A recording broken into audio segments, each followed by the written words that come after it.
Cool. So another issue we need to address through this, which is not strictly related to the model-driven world, but it is still an issue with OnTrack, is how do we integrate this tool with other tools that railway engineers use?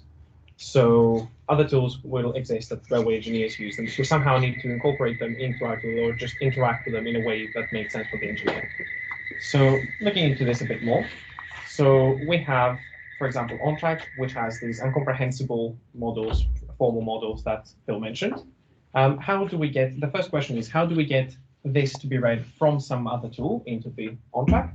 And then the second question is, how do we get the trace that is produced by OnTrack when something goes wrong back on OnTrack in the simulation? So let's start with looking at the first issue, so importing. Now, oh, sorry about that. Right.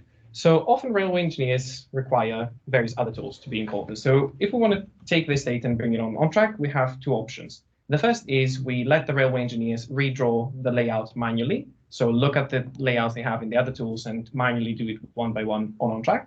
And obviously that's not a viable solution, considering it can be very time consuming and can lead to many human errors, especially considering how much information is in these plans. And then the next option is to somehow get this data imported on OnTrack. Now, the problem here is that the other tools do not store or maintain geospatial information. So once we load them, we do not have information to draw the graphical model appropriately. So what we aim to do here is take this graphical model without any spatial data on, and do a best guess of trying to put the components in a way that can be visually appealing to the engineers. Oh, sorry. There we go. Right. So let's see how we did that. In order to do this, we used simulated annealing. With graph drawing, you'll know that it's a very tedious process that can take very long time in computation. So simulate annealing is a good solution here.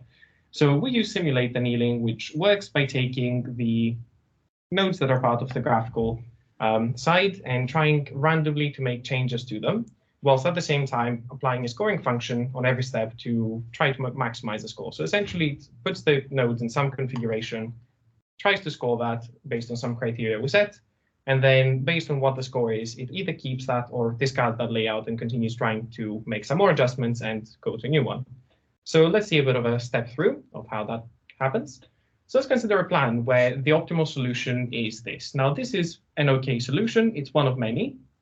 It could have been very different, but it all makes sense to the engineer because all the points are visible, all the tracks are visible, there is nothing overlapping. So it does resemble a track plan. And if we wanted to lay this out using our approach on simulate annealing, we would start off by taking the nodes with no information on where they go, just try to lay them out in a sensible layout. In this case, we just put them all in one line, essentially. Place them somehow sensibly and feed them to the simulated annealing algorithm, which will then take that input, make some random changes. So in the first iteration, for example, it may change the points highlighted in red, and that will, in effect, change the way the plan gets laid out, and then score that. And the score is improved. So relative to what we had before, this is an improvement, although still not good. And on the next iteration, that is kept, and more changes are made on it, which leads to further improvement in the score. So we keep that as well. And that happens over a very big number of iterations, over and over and over, until eventually we get to something sensible, like this, which is still not good enough. Some of the scoring function says something is amiss still. But with one more tweak, or in the next step, we see that the score has gone to 0, and that is a sensible layout for the plan. It may not be the best, but it is still sensible. An engineer can make sense of this. So that improves the usability when it comes to importing plans from other tools. And then we have the second section of this, which is to do with counterexamples. So Phil would have shown you the outputs potentially of programs, verification programs, which look something like this. Now, to someone who's not in the domain of formal methods, that doesn't make much sense. And it would be very tedious to try and trace it. So what we want to do is have this appear on OnTrack somehow. So one option is to visualize the last state, so show exactly where the failure is with that, feeding in that counterexample, just visualizing where the failure happened. Now, that is useful in knowing where it happened, but it does not give us enough information to figure out how it happened and what led to it. So it's not good enough. The next option we considered would be to take the whole stack trace, which could be quite big, and create very, very many states and visualize all of them. And that would require a lot of stepping through, and it will put the engineers through many states that really don't matter to what happens in the end. Because some of the actions that happen when the trains are being simulated, it doesn't really play a role in the final outcome. So that would be very tedious and not a good option. So what we instead do is we take the counterexample, feed it into our system, and try to rule out the things which are not relevant. So rule out parts of it which are not relevant, cut them out, and only keep the ones which lead to the failure.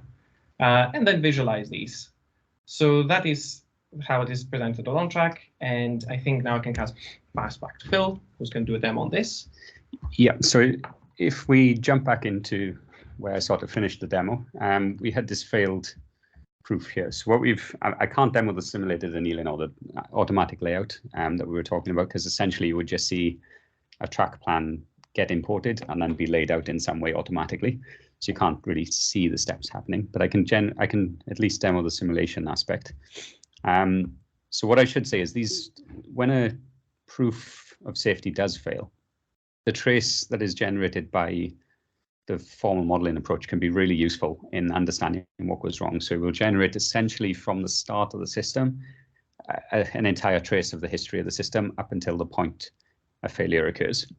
And what we've done is, so here you can see, okay, there was a failure for this model on this verification, so AE, AD, AC, which is what we were looking at. I'm not sure which one. I think it was this one that we actually generated. So this is now generated when a failed proof happens, and you can see here, these are essentially the moves that Philippos was talking about that have been cut down from the formal model. So if you had all moves from the formal model, you'd probably have a train would sit on AA for a very long time, whilst lots of internal representation stuff happens in the formal model. But here we can see, okay, let's reset. You can see, for example, the first thing of interest that happens is this route gets set.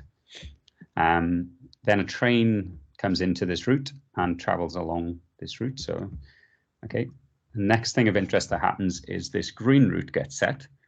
Now, immediately here, when this route is set, you can kind of see, okay, we removed AD as a checkpoint in the original control table, and this hasn't been checked at this point. So this route has been set, but AD has not been checked.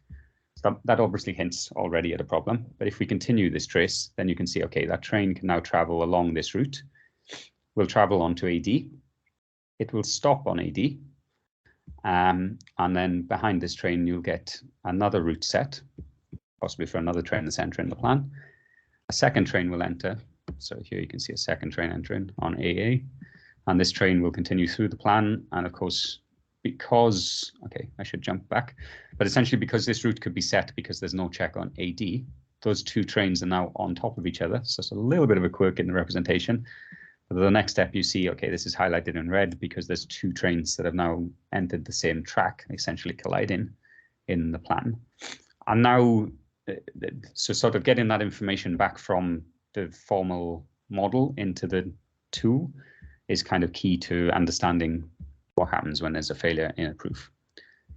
Okay, so that sort of brings me to two questions that I have, maybe not being from the model-driven engineering community necessarily, and that is, the two problems that we spoke about at the end of the talk are problems that we haven't implemented solutions in a model-driven way. And so first of all, there's this idea that you have a graphical representation of a model. And is it possible to perform model transformations on just the graphical aspects rather than the semantic model itself? Is there any work on this or any ideas on this? And the second one is getting information out of a formal tool, especially in formal methods. So here, a lot of formal methods have a very, the counterexamples are not generated in a similar way, but there's definitely similarities between the idea of, for example, you have an idea of a state, and variables within a state whenever you do model checking. And the question is, it's actually something I'm trying to research in my spare time, is trying to figure out, could you develop a framework for counterexample visualization, essentially? So this is one ad hoc approach for the railway domain, but could we make this very general in the sense of if you give okay, maybe you choose 10 formal methods, and for those 10 formal methods, you develop a tool set where users can attach images to state information and display long counterexample traces in a nice way in an editor like this. So it would be a generic counterexample visualization tool. And if anybody has any hints or help or ideas in that direction, it would be great to hear them. So yeah, I'll stop there for now, and then maybe I can have a look in the chat because I didn't see the chat as the talk was going on. I apologize. Thanks.